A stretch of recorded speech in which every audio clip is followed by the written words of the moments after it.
Now, for all practical purposes, right, resources tend to be finite and we are often engaged in optimizing our existing assets to increase our output. As a part of this, we look for and seek ways to automate actions and processes that don't need extensive and engaged attention. And this is something that is spilling into the digital space as well. With all of us diving into our digital transformation initiatives, hyper automation is all the buzz. And Gartner's 2020 report highlights that this is a strategic industry trend. What this significantly does is to automate critical and operational processes quickly.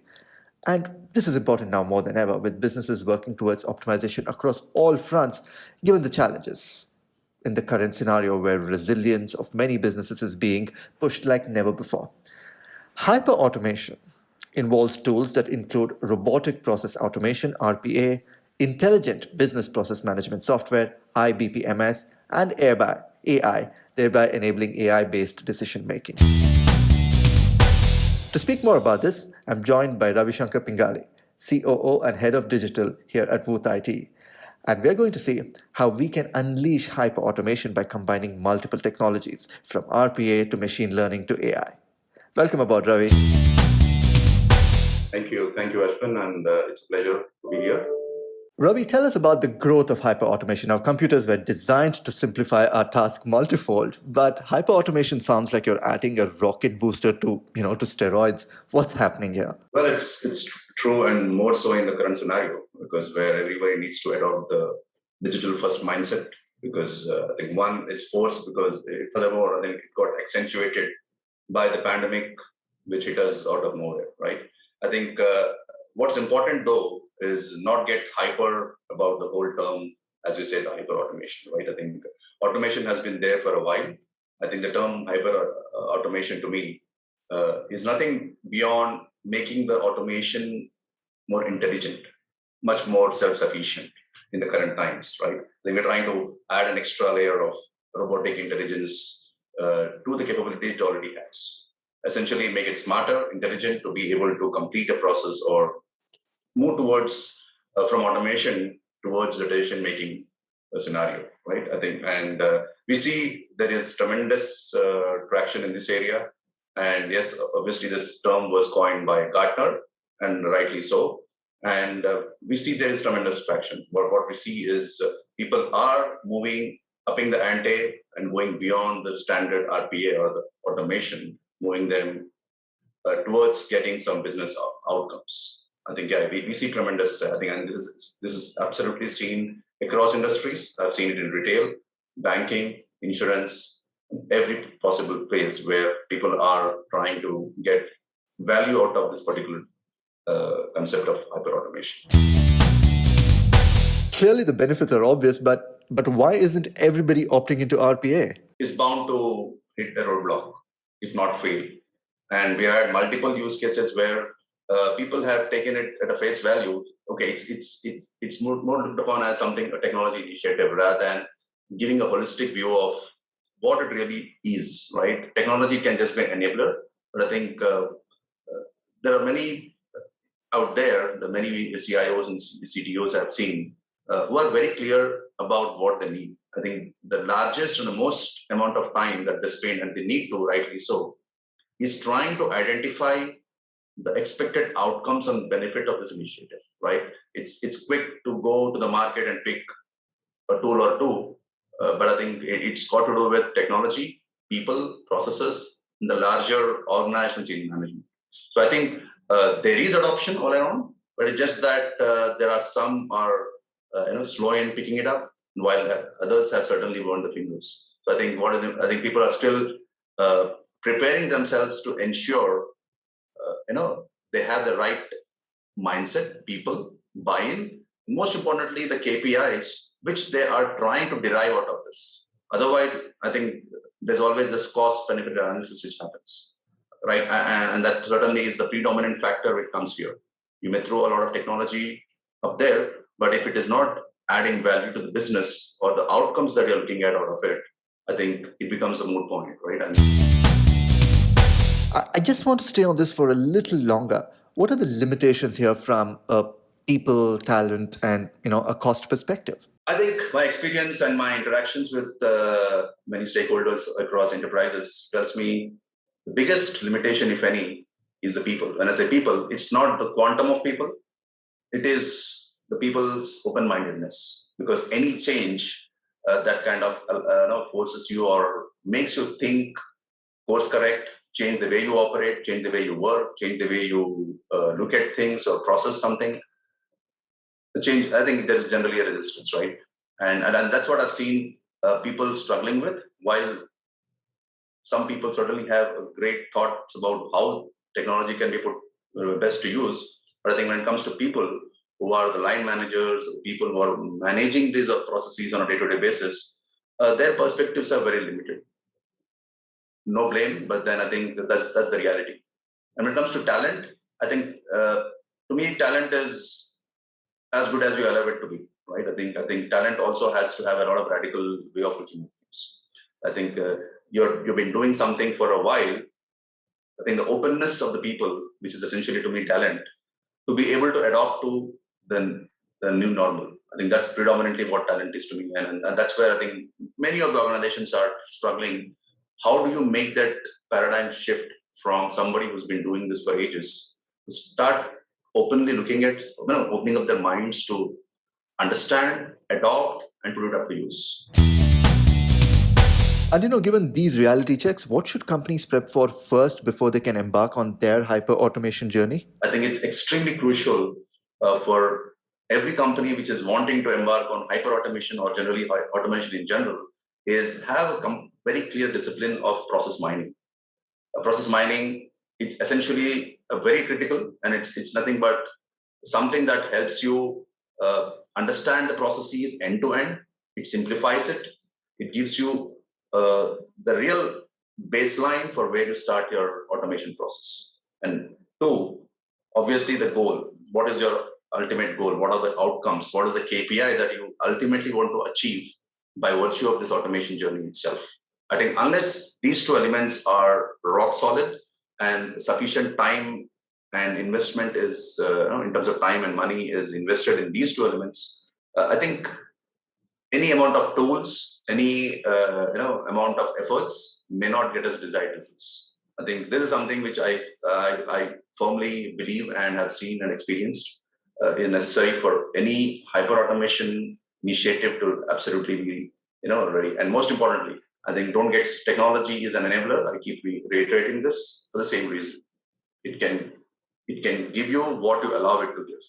But if you're not sure how you would like to adopt it, what is that you would like to extract from it, it just remains just a tool lying there as a cost but with no greater benefits. So I think that's very critical for anybody who's looking up this path.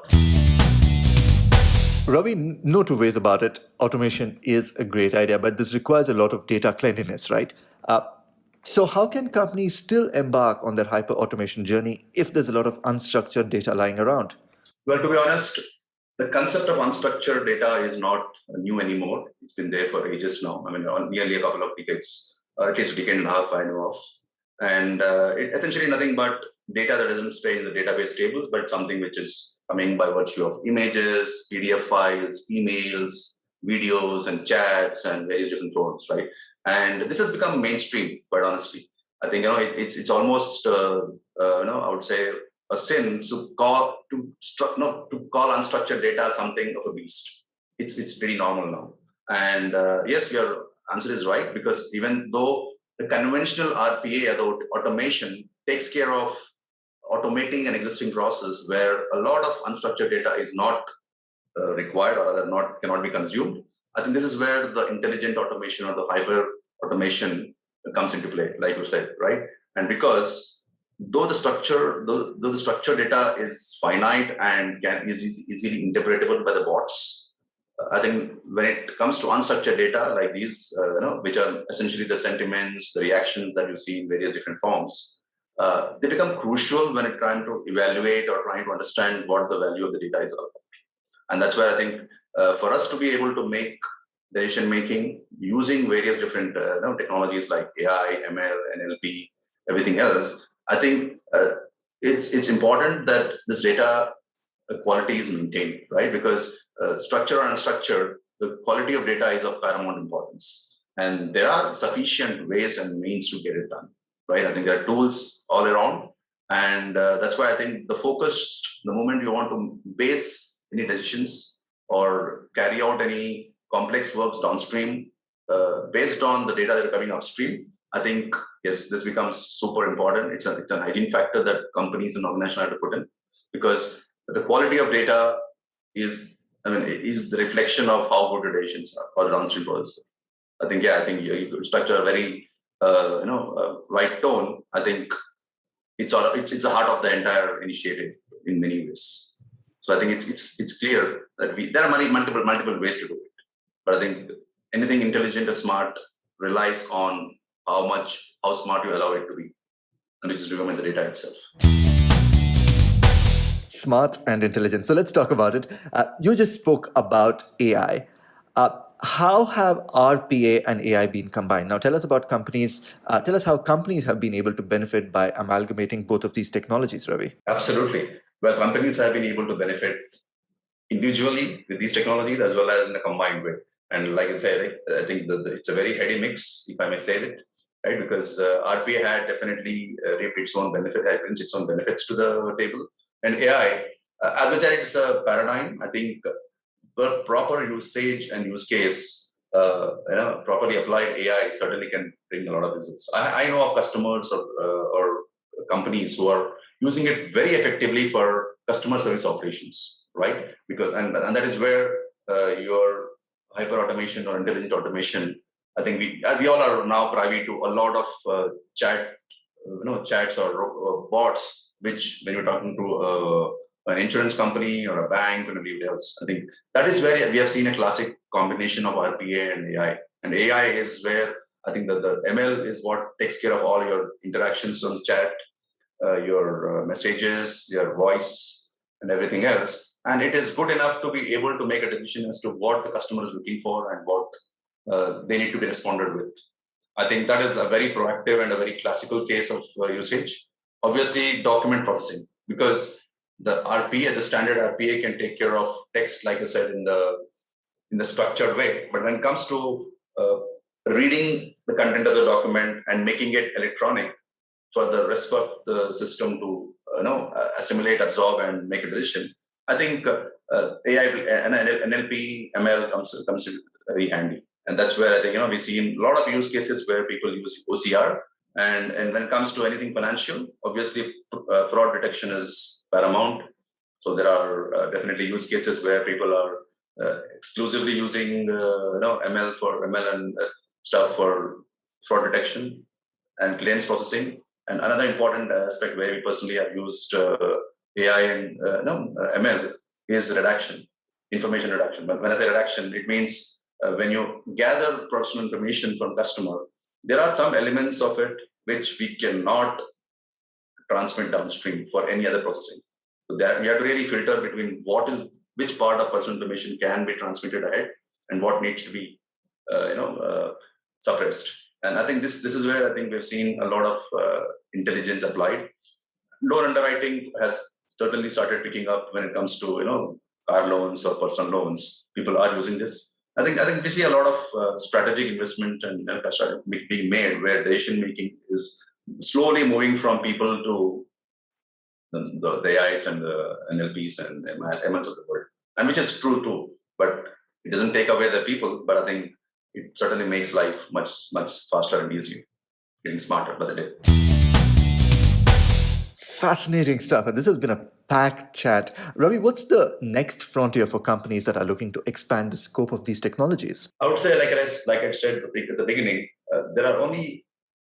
we're just beginning. I think the information explosion is going to take this further ahead. I think people are just about getting the taste of what AI and RPA together, or intelligent automation together, can really bring to the table, right? And more often than not, many organizations still have tried this in siloed manner. For example, few of them have used in a department or a two.